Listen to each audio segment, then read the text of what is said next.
Yes, अब हम लोग डिस्कस करने जा रहे हैं रेखीय संवेग या लीनियर मोमेंटम। ठीक है, तो किसी पिंड का रेखीय संवेग क्या होता है इसके बारे में अगर अपन बात करें तो डेफिनेशन में लिखा गया है कि पिंड के द्रव्यमान एवं उसके वेग का जो गुणनफल होता है वो रेखीय संवेग कहलाता है। क्लियर? जैसे मान लो मेरे पास ये धरातल के ऊपर एक कोई पिंड रखा हुआ है, ये ठीक है, इसका मास है m और ये वाला पिंड इस डायरेक्शन में v वेलोसिटी से मूव कर रहा है, तो इस पिंड का एक मोमेंटम होगा, एक संवेग होगा। उस संवेग को लिखा जाएगा p सदिश is equal to m into v सदिश। इसका मतलब ये हुआ कि रेखीय संवेग एक सदिश राशि है और ये पिंड के द्रव्यमान और उसके वेग के गुणनफल के तुल्य होता है। ठीक है, अब यहाँ द्रव्यमान अदिश है तो जो डायरेक्शन वेग की होगी वही डायरेक्शन संवेग की होगी। ठीक है, तो पहली बात ये सदिश राशि है, सदिश राशि है। ठीक है, दूसरी बात इसका जो मात्रक होगा वो मात्रक, देखिए द्रव्यमान का मात्रक केजी और वेलोसिटी का मात्रक मीटर पर सेकंड, तो इसका मात्रक हो जाएगा केजी मीटर पर सेकंड। या इसका एक और मात्रक हो सकता है, वो मात्रक क्या होगा, देखिए वो हालांकि आगे न्यूटन का सेकंड लॉ पढ़ेंगे उस समय आपको समझ में आ जाएगा। न्यूटन इंटू सेकंड भी इसका एक मात्रक है, न्यूटन इंटू सेकंड, ये भी इसका मात्रक है। कैसे न्यूटन इंटू सेकंड कैसे बना, जैसे देखिए इसको मैं अगर सेकंड से गुणा करूं ऊपर नीचे तो ये मीटर पर सेकंड स्क्वायर क्या हो जाएगा, त्वरण। ये केजी इंटू त्वरण, फोर्स इंटू सेकंड, तो फोर्स इंटू सेकंड। ठीक है, तो ये आप नोट कर ले। ठीक है, डायमेंशन वगैरह इसकी आप निकाल सकते हैं इजीली। ठीक है, तो ये हुआ रेखीय संवेग। और रेखीय संवेग किसी पिंड के द्रव्यमान और वेलोसिटी के गुणनफल को व्यक्त करता है। और ये अगर किसी पिंड का द्रव्यमान ज़्यादा है तो उसका संवेग ज़्यादा होगा, उसका मोमेंटम ज़्यादा होगा। और अगर किसी पिंड की स्पीड ज़्यादा है तो फिर भी मोमेंटम ज़्यादा हो सकता है, संवेग ज़्यादा हो सकता है। क्लियर? यस, न्यूटन की गति का द्वितीय नियम। तो न्यूटन की गति का द्वितीय नियम क्या कहता है कि इस नियमानुसार किसी पिंड पर आरोपित बल, यानी किसी पिंड पर कितना फोर्स लग रहा है, इसका अनुमान उसके संवेग में परिवर्तन की दर से लगाया जा सकता है। यानी उसका संवेग किस दर से परिवर्तित हो रहा है, जल्दी जल्दी परिवर्तित हो रहा है तो बल ज़्यादा है और धीरे धीरे परिवर्तित हो रहा है तो बल कम है। ठीक है, तो उसके संवेग में परिवर्तन की दर के तुल्य होता है। तो संवेग में परिवर्तन की दर अगर ज़्यादा है तो फोर्स ज़्यादा होगा और संवेग में परिवर्तन की दर अगर कम है तो फोर्स कम होगा। तो यहाँ से मैं कह सकता हूँ कि किसी पिंड पर आरोपित बल F that is equal to dp upon dt। dp upon dt क्या है, संवेग में परिवर्तन की दर। संवेग यहाँ सदिश राशि है, ठीक है, तो फोर्स भी सदिश राशि होगी। क्लियर?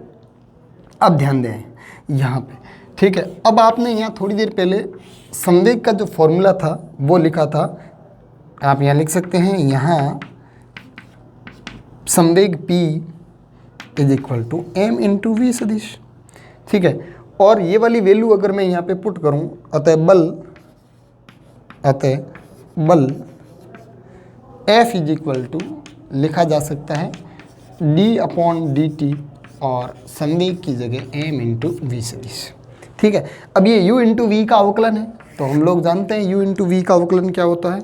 देखिए अगर यहाँ m कांस्टेंट होता है तो हम लोग m को बाहर ले लेते हैं, लेकिन हम इसके बारे में ये श्योर नहीं है कि किसी पिंड का द्रव्यमान कांस्टेंट है या नहीं है। बाकी नॉर्मली हम लोग देखते हैं हमारे आमने सामने जो पिंड गतिशील होते हैं उनका द्रव्यमान कांस्टेंट होता है, लेकिन कुछ प्रकृति में ऐसे भी पिंड हैं या कुछ ऐसे भी निकाय हैं जिनका द्रव्यमान है वो कांस्टेंट नहीं रहता। जैसे मान लो एक पानी का टैंकर है, वो जा रहा है लेकिन पानी लीक हो रहा है पीछे से, तो ये परिवर्तित द्रव्यमान का उदाहरण है।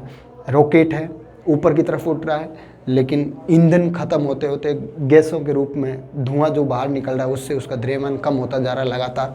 ठीक है, तो कुछ ये परिवर्तित द्रव्यमान के एग्जाम्पल भी अपने पास है। तो हम लोग द्रव्यमान को यहाँ पे परमानेंट यानी यूनिवर्सल कांस्टेंट कह करके बाहर नहीं ले सकते, बाकी मैक्सिमम केसेस में द्रव्यमान कांस्टेंट होगा तो वो बाहर आ जाएगा। तो अगर द्रव्यमान और वेलोसिटी दोनों ही कांस्टेंट नहीं हो तो इसका अवकलन क्या होता है, तो वो फोर्स अवकलन हो जाएगा u इंटू वी के अवकलन से। तो एक बार ये कांस्टेंट, इसका अवकलन, दोबारा ये कांस्टेंट और इसका अवकलन। ठीक है, तो ये हो जाएगा पहली बार तो m कांस्टेंट, v का अवकलन dv बटा dt प्लस v कांस्टेंट और ये हो जाएगा dm बटा dt। ये फोर्स है। अब ये फोर्स का यूनिवर्सल फॉर्मूला है। ठीक है, अब इसमें हम लोग देख लें कि अगर m कांस्टेंट है या v कांस्टेंट है तो क्या फोर्स क्या बनेगा। देखिए, यदि m कांस्टेंट, m अगर नियत है तो dm बटा dt क्या हो जाएगा, 0, क्योंकि कांस्टेंट का अवकलन क्या होता है, 0। ठीक है, m अगर नियत है तो फोर्स हो जाएगा F is equal to m dv बटा dt। और dv बटा dt क्या है, वेग का समय के सापेक्ष अवकलन त्वरण। तो यहाँ से जो f वेक्टर आएगा, ये f वेक्टर ही है, यहाँ से जो f वेक्टर आएगा वो हो जाएगा m इंटू ए वेक्टर।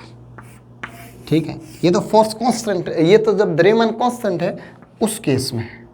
ठीक है, अब अगला हम लोग देखते हैं कि यदि v कांस्टेंट, यदि v नियत है, v नियत कब होगा, जब उसका डायरेक्शन और परिमाण दोनों ही नियत हो। सदिश राशि है तो दिशा और परिमाण दोनों ही नियत होना चाहिए, तब v नियत होगा। ठीक है, अब v नियत है तो dv अपॉन dt ये क्या हो जाएगा, 0, कांस्टेंट का अवकलन 0।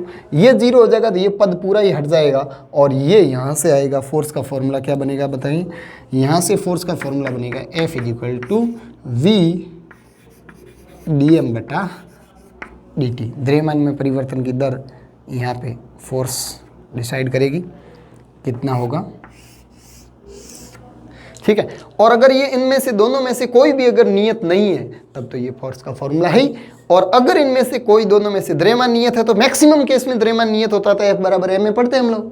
ठीक है, और कुछ केसेज में द्रव्यमान वेलोसिटी कांस्टेंट होती है लेकिन द्रव्यमान कांस्टेंट नहीं रहता है, तो उन केसेज में हम लोग ये फोर्स बराबर v dm अपॉन dt पढ़ेंगे। क्लियर, तो यहाँ से ये फोर्स का फॉर्मूला ध्यान रखें।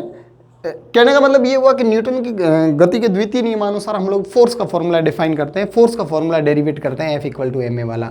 ठीक है, F equal to d p upon d t वाला। ओके, तो यहाँ से ये चीज़ें नोट करें आप।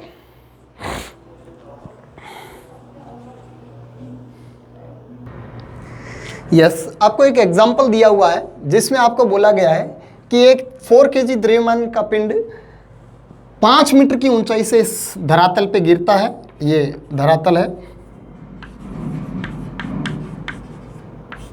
धरातल पे गिरता है और धरातल के 0.05 सेकंड तक ये संपर्क में रहता है।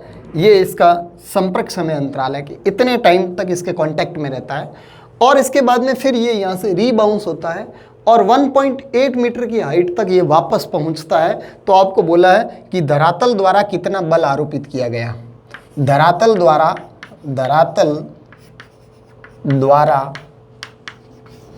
पिंड पर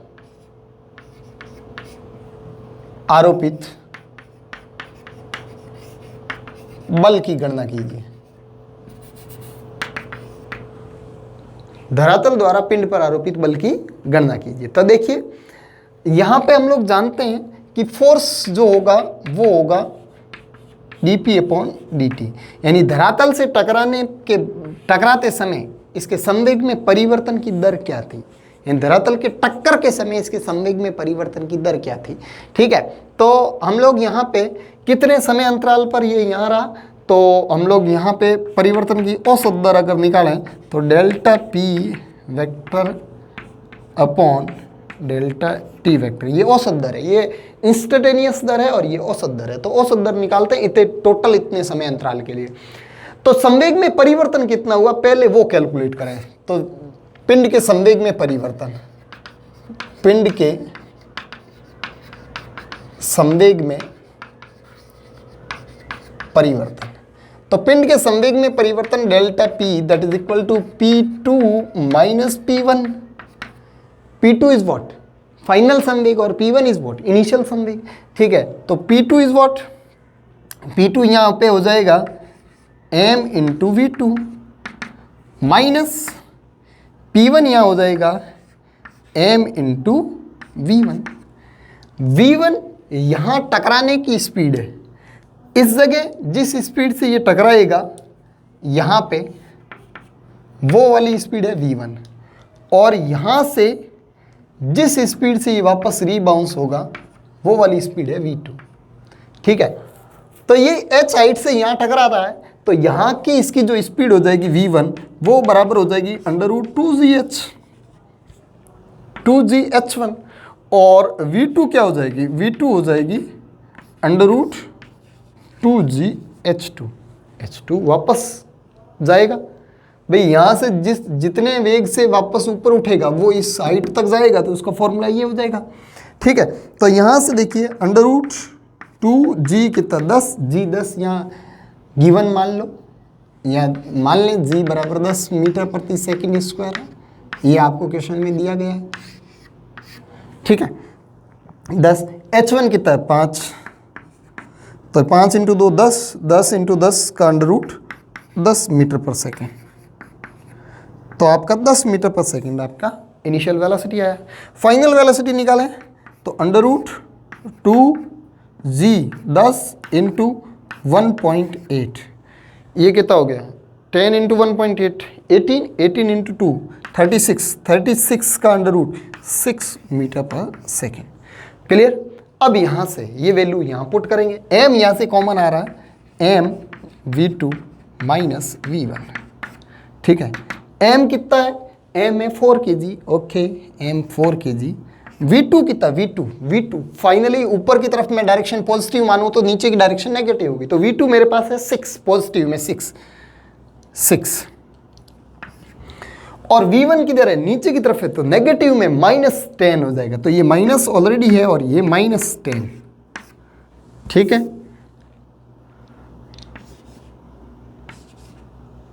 और अब यहां से जो संवेग में परिवर्तन हुआ है वो संवेग में परिवर्तन हो गया 4 6 + 10, 6 + 10 कितना हो गया 16, तो 16 इंटू 4 64 न्यूटन इंटू सेकेंड, ये संवेग में परिवर्तन आया। तो अब फोर्स निकालना है, तो बल हो जाएगा F = delta P upon delta T। ठीक है, डेल्टा P कितना है 64 और डेल्टा T कितना है 0.005 0.05। क्लियर। तो यहाँ से पॉइंट हटाया तो ऊपर 2 0 और इसको इससे काटा तो 20, तो यहाँ से फाइनली आपका आएगा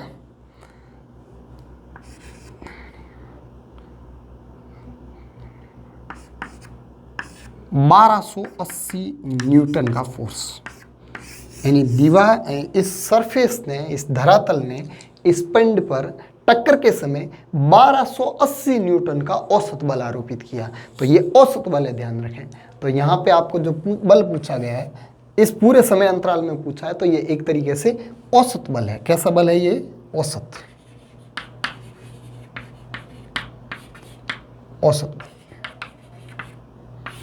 औसत बल का फॉर्मूला ये तात्क्षणिक बल का फॉर्मूला है। ठीक है, तो ये एक एग्जांपल हुआ और संवेग में परिवर्तन ऐसे निकालते हैं, ये ध्यान रहे।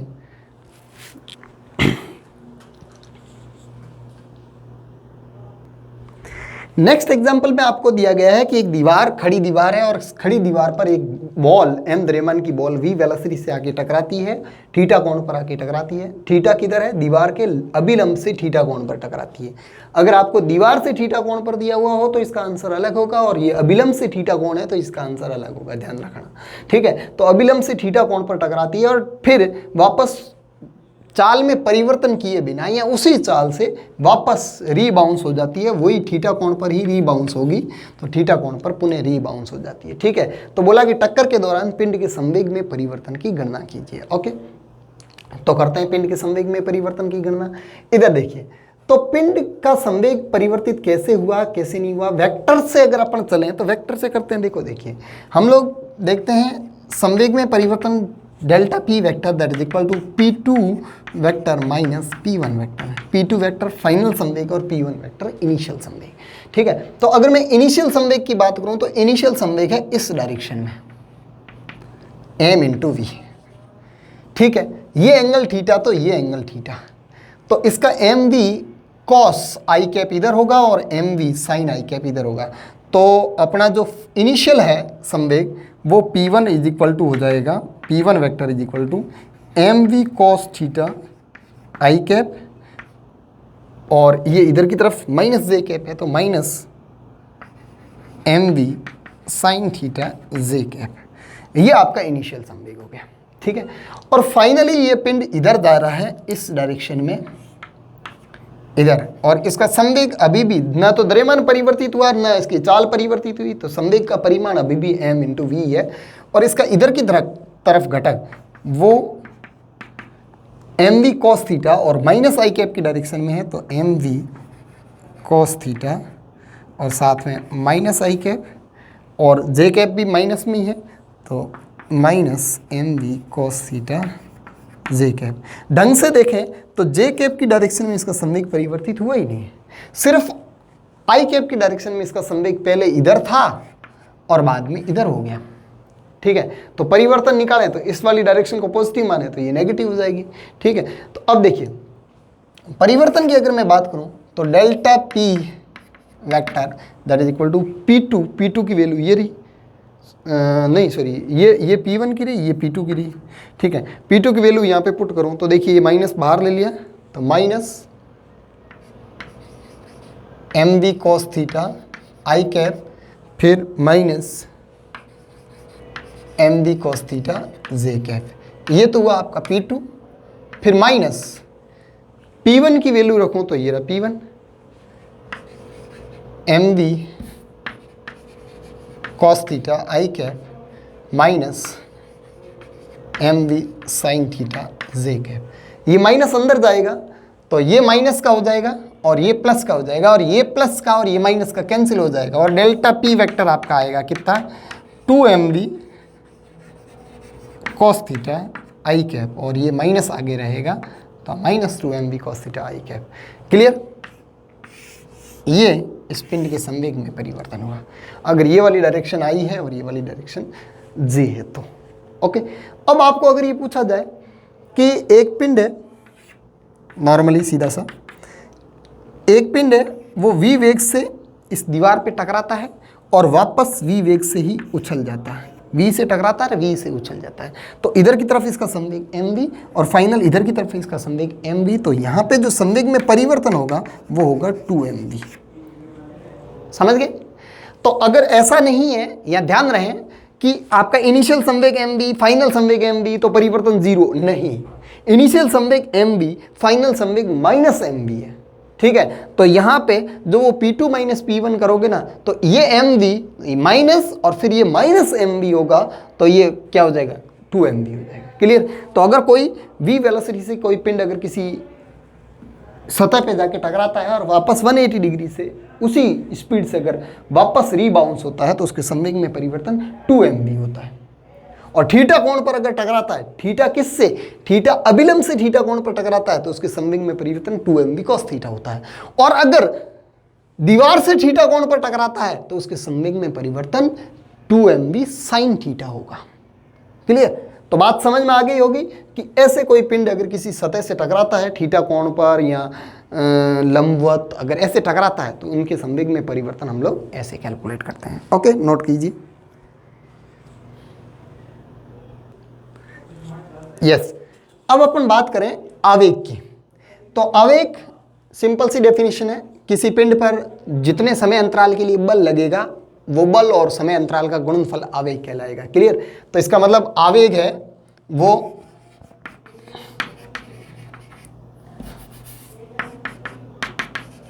बल इंटू समय अंतराल से लिखा जा सकता है। ठीक है, आवेग को हम लोग रिप्रेजेंट कर सकते हैं जे से, जे वेक्टर, आगे जे और भी कोणीय संवेग को भी रिप्रेजेंट करेंगे। J vector that is equal to, या J is equal to F into delta T, ये जे वेक्टर हो जाएगा। ठीक है, अब हम लोग न्यूटन की गति के द्वितीय नियम से अगर अपन देखें तो न्यूटन की गति का दूसरा नियम कहता है कि f vector that is equal to delta p upon delta t या डी टी, और यहाँ से ये इधर ले जाऊँ तो यहाँ से जो डेल्टा डी पी आ रहा है वो आ रहा है एफ इंटू डी टी। ठीक है, और कितने समय अंतराल के लिए फोर्स लगा है उसकी अगर अपन बात करें तो integration of d p that is equal to integration of f d t. T1 पर संवेग था P1 सदिश, और T2 पर जो संवेग है वो है P2 सदिश। ठीक है, तो इधर इंटीग्रेट करें तो इधर तो ये हो जाएगा dp का इंटीग्रेशन p, और लिमिट रखूं तो ये हो जाएगा P2 minus P1, P2 minus P1। और यहाँ पे फोर्स का पता नहीं है कि फोर्स का व्यंजक क्या है, तो अब इसको इंटीग्रेट नहीं कर पाते हैं, तो ये हो जाएगा f into D t, T1 से T2, इसको इंटीग्रेशन में भी छोड़ दिया। ठीक है, तो ये जो इधर की तरफ ये जो आया वो है आवेग f into D t, T1 से T2 तक, और इधर की तरफ आया वो है संवेग में परिवर्तन। तो ये आवेग संवेग पर्व में है। तो यहाँ से हम लोग कह सकते हैं कि किसी वस्तु का या किसी पिंड में उत्पन्न जो आवेग है वो संवेग में परिवर्तन के बराबर होता है, संवेग में परिवर्तन के या संवेग में परिवर्तन के तुल्य होता है। तो आवेग इक्वल टू संवेग में परिवर्तन, ये आवेग संवेग प्रमेय है। ये क्या है? आवेग संवेग प्रमेय। ठीक है, अब आपको पूछा जाएगा किसी न्यूमेरिकल क्वेश्चन में कि इतने समय अंतराल के लिए इस पिंड पर ये फोर्स लगा है, तो बताइए इस पिंड में कितना आवेग उत्पन्न होगा। तो आपको आवेग के लिए सीधा सीधा संवेग में परिवर्तन कैलकुलेट करना है। आपको संवेग में इनिशियल संवेग आपको पता होगा, फाइनल संवेग कैलकुलेट करके संवेग में परिवर्तन कैलकुलेट करना ही आपका आवेग होगा। क्लियर? और इधर की तरफ ये इंटीग्रेशन एफ डी टी, ये एफ टी वक्र का क्षेत्रफल है। तो बहुत इंपॉर्टेंट बात लिख रहा हूं मैं इस तरफ। ठीक है, नोट डाल करके लिख सकते हैं। देखें, एफ डैश टी वक्र का क्षेत्रफल, एफ टी वक्र का क्षेत्रफल जो कि होता है integration F d T. F t वक्र का क्षेत्रफल इंटीग्रेशन एफ डी टी पिंड के संवेग में परिवर्तन के तुल्य होता है।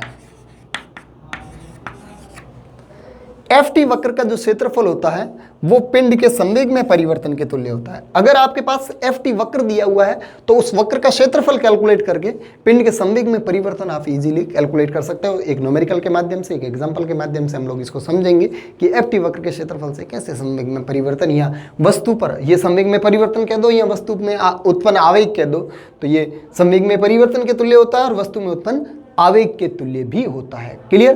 तो बात समझ में आई। ये था आवेग और संवेग में रिलेशन, जिसको आवेग संवेग प्रमेय भी कहा जाता है। नोट कीजिए इसे।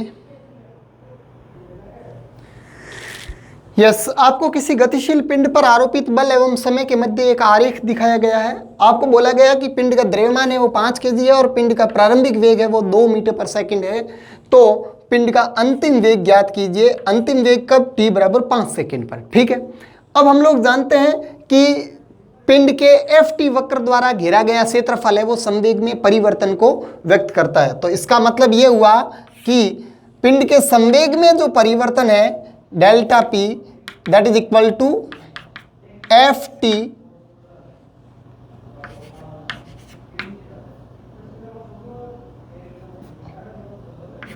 वक्र द्वारा घेरा गया क्षेत्रफल। एफ टी वक्र द्वारा घेरा गया क्षेत्रफल। संवेग में परिवर्तन P2 माइनस P1। ठीक है, अब देखिए एफ टी वक्र द्वारा घेरा गया क्षेत्रफल अपन ज्ञात करें तो ये मेरे पास एक आयत है, फिर ये एक त्रिभुज है और फिर ये एक और त्रिभुज है। अच्छा, यहां एक बात और ध्यान रखनी, जैसा विस्थापन के कैलकुलेशन में हमने ध्यान रखा था कि ऊपर की तरफ का क्षेत्रफल पॉजिटिव और नीचे की तरफ का क्षेत्रफल नेगेटिव है, क्योंकि इस वाले फोर्स के द्वारा तो इसमें मंदन त्वरण उत्पन्न हुआ है और ये वाला फोर्स नेगेटिव है, इसका मतलब इसमें मंदन उत्पन्न हुआ है, यानी संवेग में यहाँ कमी हुई है, यहाँ वृद्धि हुई है। इसलिए ऊपर वाला क्षेत्रफल तो पॉजिटिव लेना है और नीचे वाला क्षेत्रफल आपको नेगेटिव लेना है। क्लियर? तो क्षेत्रफल कैलकुलेट करते हैं। तो बताइए पहली ही आकृति का क्षेत्रफल क्या होगा? लंबाई गुणा चौड़ाई, यानी 10 × 2, 10 × 2, प्लस दूसरी आकृति का क्षेत्रफल 1/2 आधार, आधार कितना 2 इंटू ऊंचाई कितनी 10, फिर माइनस तीसरी आकृति का क्षेत्रफल। माइनस क्यों? क्योंकि वो नीचे है। 1/2 आधार कितना 1, आधार 1, और इधर की तरफ भी ये फोर्स 10 न्यूटन तक पहुंच रहा है। ये 10 न्यूटन है। नहीं, ये पता ही नहीं कितने न्यूटन है, तो ये भी कैलकुलेशन हमें करनी पड़ेगी कि ये कितने न्यूटन। तो कैसे करेंगे ये कैलकुलेशन? देखिए ये एंगल थीटा, तो ये एंगल भी थीटा। ठीक है, ये दूरी है कितनी 10 और ये दूरी है मेरे पास x। ठीक है, तो tan थीटा दोनों में बराबर होगा, तो tan थीटा इस त्रिभुज के अंदर tan थीटा हो जाएगा 10/2 लंब बटे आधार, इज इक्वल टू इस त्रिभुज के अंदर जो tan थीटा होगा वो होगा x बट्टा ये दूरी कितनी 1। ठीक है, तो ये कितना आ गया 5। अच्छा, x बराबर 5 न्यूटन। ठीक है, तो ये लंबाई 5 है, तो ये आधार हो गया 1 और ये 5।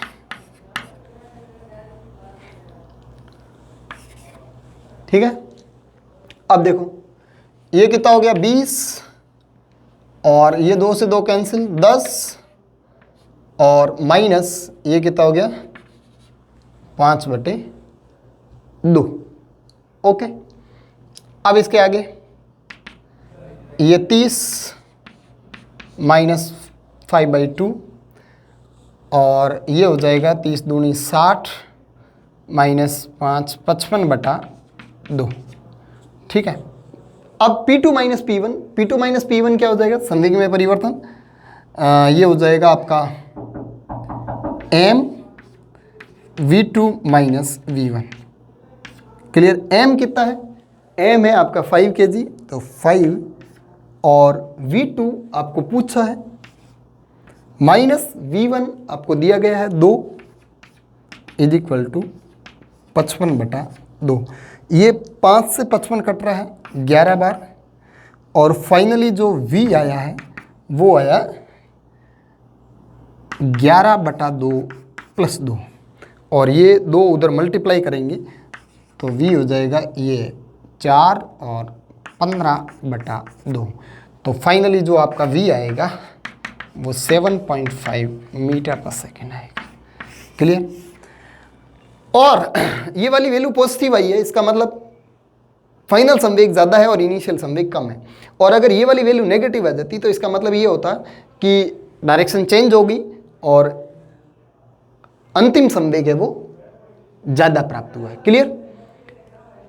नहीं सॉरी, प्रारंभिक संवेग ज़्यादा और अंतिम संवेग कम हुआ अगर ये नीचे वाला क्षेत्रफल कम आता, ज़्यादा आता तो।